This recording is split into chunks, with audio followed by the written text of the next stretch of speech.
Hello fellow aspirants, welcome to Quick Fact series for UGC NET JRF Political Science। आज हम पढ़ेंगे Aristotle. अभी तक हमने पिछले सीरीज में कन्फ्यूशियस और प्लेटो को पढ़ा है, अब हम एरिस्टोटल को पढ़ेंगे। शुरू करने से पहले हम जान लेते हैं हमारी पढ़ाई का पैटर्न क्या है। हम थिंकर्स और उनके फैक्चुअल क्वेश्चंस जो कि PYQ में आ चुके हैं उनको इंक्लूड करके उनसे रिलेटेड जितने भी फैक्ट्स हैं important exam point of view से, वो हम सारे रिवाइज करेंगे। ये टोटली रिवीजन सीरीज़ है। इसको आप थ्योरेटिकल और कंसेप्चुअल नॉलेज के लिए नहीं इस्तेमाल कर सकते हैं। ये फैक्ट्स के लिए हैं और लास्ट मोमेंट पे रिवीजन के लिए है। So let's start. एरिस्टोटल, तो इनका जो टाइम पीरियड है वो है 884 BCE। देखिए ई नहीं लिखते हैं लोग, पर BCE होता है। BC AD इन सब का जो रीज़न है ये क्यों लिखते हैं, अगर आपको नहीं पता है ये कैसे काम करता है BCE before Christian era, AD एनो डोमिनी, तो उसके बारे में हम डिस्कस कर सकते हैं। ठीक है, तो अब एरिस्टोटल के बारे में पढ़ते हैं कि ये फादर ऑफ पॉलिटिकल साइंस कहे जाते हैं, कंपैरेटिव पॉलिटिक्स के भी फादर कहे जाते हैं, क्योंकि इन्होंने 158 कॉन्स्टिट्यूशन को कंपेयर किया था। 158 कॉन्स्टिट्यूशन को कंपेयर करने के लिए ही इन्हें कंपैरेटिव पॉलिटिक्स के फादर कहा जाता है। और फादर ऑफ पॉलिटिकल साइंस क्यों कहा जाता है, उसका रीज़न ये है कि आइडियलिस्ट ना होके थोड़ा सा इन्होंने रैशनल सोचने की शुरुआत करी। उन्होंने थोड़ा सा ये सोचा कि जो चीज़ प्रैक्टिकल एप्लीकेबल है हम वहाँ से स्टार्ट करते हैं।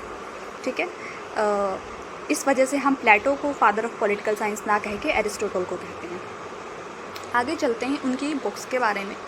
देखिए, पॉलिटिक्स एरिस्टोटल की बुक है। ये क्वेश्चन बहुत बार आता है, इसे आप बिल्कुल याद कर लीजिए क्योंकि ये हर टाइप के क्वेश्चंस में आता है, मिलान टाइप के क्वेश्चंस में भी आता है। Nicomachean Ethics, Eudemian Ethics, the Constitution of Athens, ये जो है एरिस्टोटल की कुछ बुक्स हैं। अब देखिए इनके कॉन्सेप्ट पे आते हैं जो कि हम डीपली नहीं पढ़ेंगे, सिर्फ फैक्ट्स के रूप में पढ़ेंगे। फैमिली, विलेज, स्टेट, ये इनका जो है एसोसिएशन का फॉर्म है कि स्टार्ट हम फैमिली से करते हैं एसोसिएशन का, फिर एक विलेज बनता है, देन स्टेट बनता है। स्टेट हमारा क्या है, हाईएस्ट फॉर्म ऑफ एसोसिएशन है। See this, highest form of association. आप चाहे तो इस वीडियो से रिवाइज़ कर सकते हैं 1-2 बार सुन के, या तो आप अपना कॉपी पेन लेके सिमिलर नोट्स बना लें और ये आपके लिए काफ़ी बेनिफिट रहेगा। आगे देखते हैं। इन्होंने कहा था कि one who does not feel it's need, it's यहाँ पे है स्टेट के बारे में कहा था, इज़ आइदर एन एंजल और बीस्ट। ये क्वेश्चन भी आ चुका है। मतलब कि अगर राज्य को किसी की आवश्यकता ना पड़े, या तो वो भगवान है या तो वो शैतान है। ठीक है, तो इसका मतलब ये है कि हर एक इंसान को राज्य की ज़रूरत है, इनका ये कहने का मतलब था।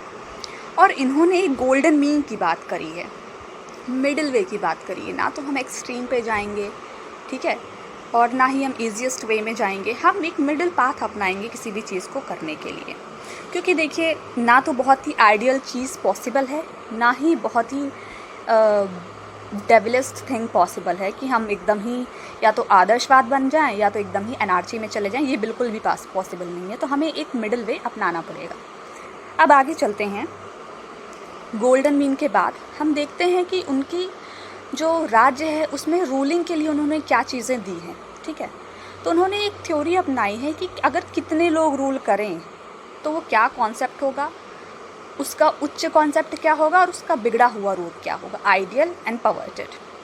तो अगर एक लोग रूल करते हैं तो आइडियल फॉर्म में मोनार्ची, और अगर वो बिगड़ा हुआ है तो टायरेनी हो जाएगा क्योंकि वो निरंकुशवाद हो जाएगा। ठीक है, अब फ्यू रूल करते हैं तो एरिस्टोक्रेसी है, उसका बिगड़ा हुआ रूप है ओलिगार्की। बहुत मैनी लोग रूल करते हैं तो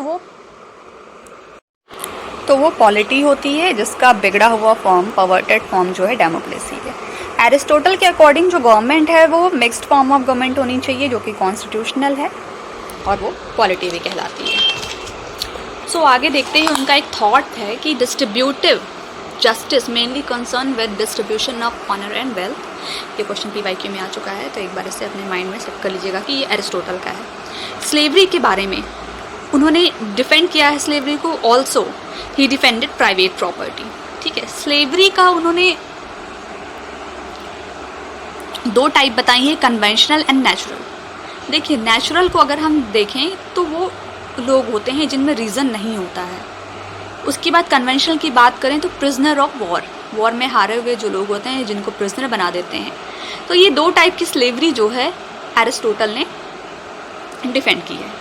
वुमेन के बारे में उनका थॉट है कि वो इनफर्टाइल मेल होती हैं, इन्फीरियर टू मैन होती हैं। ये पॉइंट ध्यान रखिएगा, कभी कभी ऐसे क्वेश्चंस आ जाते हैं कि इनमें से कौन से थिंकर जो है वुमेन को इन्फीरियर मानते हैं, ठीक है, या वुमेन की इक्वालिटी में विश्वास नहीं करते हैं, तो वो एरिस्टोटल उनमें से एक हैं। अब सिटीजनशिप के बारे में बात करते हैं। ये उन्होंने देखिए कितना ज़्यादा इनइक्वालिटी के बारे में बोला है कि एज्ड लोग हैं, जो चाइल्ड हैं, ठीक है, चाइल्ड समझ में आता है, वुमेन, स्लेव, वर्किंग, ये जो इतने लोग हैं इनको सिटीजनशिप नहीं मिलनी चाहिए, क्योंकि सिटीजनशिप ही जो है, जो सिटीजन्स होते हैं उन्हीं को राइट होता है वोट करने का, ठीक है। Citizenship as sharing in the civic life of rule and being ruled in turn. So देखिए वर्किंग क्लास का कहना है कि उनके पास इतना समय नहीं होता है कि वो इन सब चीज़ों पे टाइम दे पाएँ। स्लेव का कहना है उनके पास रीज़न नहीं होता है कि वो वोट दे पाएँ या सिटीजनशिप उन्हें मिले। वुमेन का मतलब है, वो जाहिर सी बात उन्होंने पहले ही बोल दिया कि इनफर्टाइल मेल है।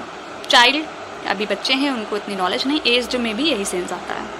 आगे अब उनके कुछ इंपॉर्टेंट कोट्स देख लेते हैं जो कि क्वेश्चंस में आए हुए हैं। Polis should be large enough to guarantee self-sufficiency and small enough to ensure good governance. Polis is highest and most comprehensive of human association. ठीक है, ये एरिस्टोटल का कहना था। अब एरिस्टोटल के ऊपर कुछ फिलोसफर, पॉलिटिकल साइंटिस्ट ने कमेंट किया है, उसको देख लेते हैं। Aristotle's ideal state is always Plato's second best, Sabine ने बोला है। Aristotle's politics had served as foundation work for the whole Western tradition. एडल ने बोला है। He bequeathed a greater legacy to political thought, but not to any one school. Curtis ने बोला है, ठीक है। इसके पहले हम एक क्वेश्चन और देख लेते हैं, एक थॉट जो हमने प्लेटो में डिस्कस कर लिया था, बट स्टिल एरिस्टोटल देखिए प्लेटो का शिष्य था, पर उसने बोला कि Plato was a friend but truth was a greater friend. Aristotle ने कहा, ये सेंस ये था कि प्लेटो आइडियलिस्ट थे, तो उनका ये कहना था कि आइडियलिस्ट जो स्टेट है वो चल नहीं सकता रियलिटी में, तो वो ट्रुथ नहीं है। तो प्लेटो तो फ्रेंड थे, बट जो ट्रुथ है वो ग्रेटर फ्रेंड था। यही के साथ एरिस्टोटल हमारा होता है समाप्त। हम मिलते हैं नेक्स्ट वीडियो में, तब तक के लिए आप पढ़ते रहिए और चलो पढ़ो को सब्सक्राइब करिए। Thank you.